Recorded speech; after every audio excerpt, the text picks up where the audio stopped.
no empathy on the other side. When, just to take an example, what's happened recently, and I don't mean this to be political, I really don't want this to be a mud-sticking match between Tian Chua, because he was so nice, he was really mature just now, effective political maturity.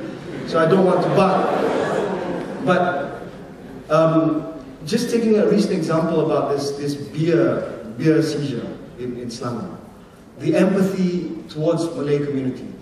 It's not so much that it was illegal or legal what the enforcement officers did, but you just imagine, put yourself in the shoes of a Malay enforcement officer, okay? Regardless of the fact whether Ronnie Liu was right or not.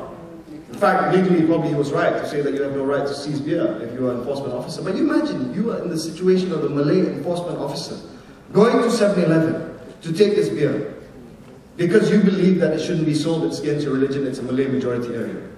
Now, what was not empathetic was when Ronnie Liu instructed them to put the beer back. You imagine you're a Muslim, and somebody who's non-Muslim tells you, put that beer back where you found it. Now, it may be legally right, but it doesn't mean it's right. It may be legally right, but it doesn't mean that it's the sensitive thing to do. It may be right, but it doesn't mean that it was the right thing to do. Now, what could have been done? He could have called Hassan Ali and said, hey, look, we've got a problem here. The enforcement officers are going beyond their jurisdiction, and they're seizing alcohol, which they shouldn't be seizing. That was an empathetic thing to do. But the moment you do something like that, it's going to upset people. And it's going to upset the Malay community. That's where empathy comes in. You put yourself in the shoe of the other. Now, you may think to yourself, wow, listening to this guy from party who raised the Chris and all that kind of stuff, what kind of empathy is that? I come back to the fact that, we learned a lot of lessons from the general elections. And nobody's perfect. And if you don't try to improve, and you don't try to correct your ways, then you're never going to learn. And what Tian Chua said just now was absolutely right. At the end of the day, today, it's up to the people. This country has been freed. And although it's not as free as Tian and his colleagues want it to be, to me, it's come a long, long way.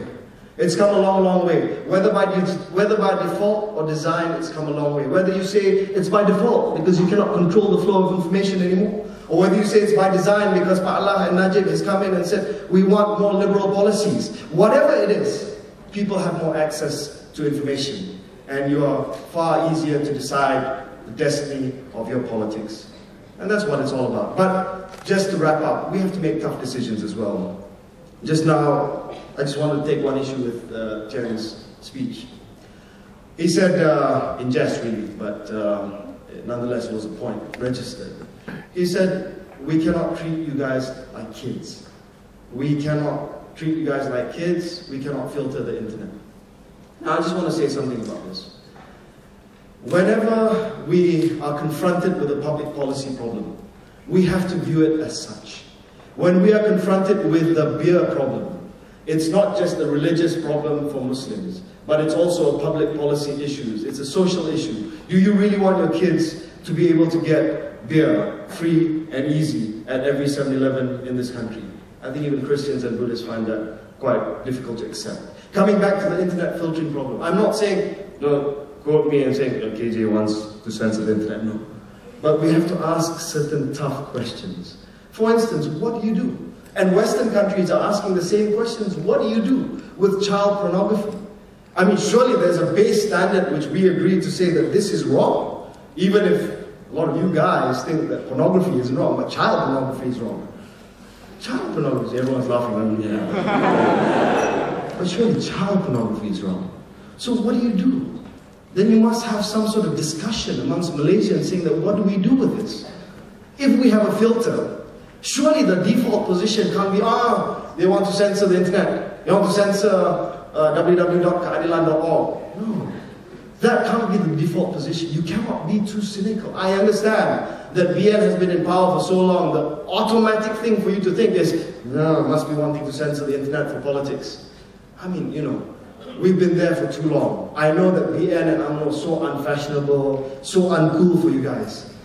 But you cannot assume the worst.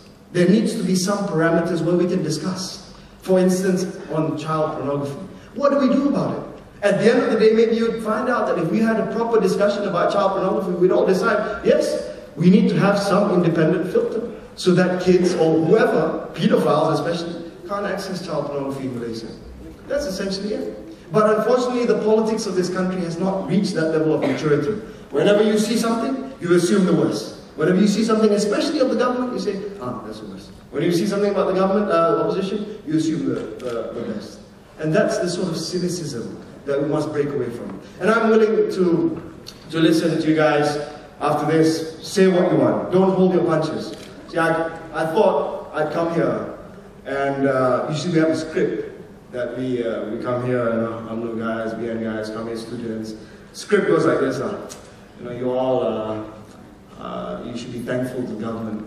Problem, you guys are thankful to government. How many of you got scholarship? You should be thankful to us. I mean, even if I heard that, I'd muntah on the spot. I mean, that's over. The days of that is over. You don't owe us anything. You owe yourself something, and you owe your country something, and that's to make it better. Thank you.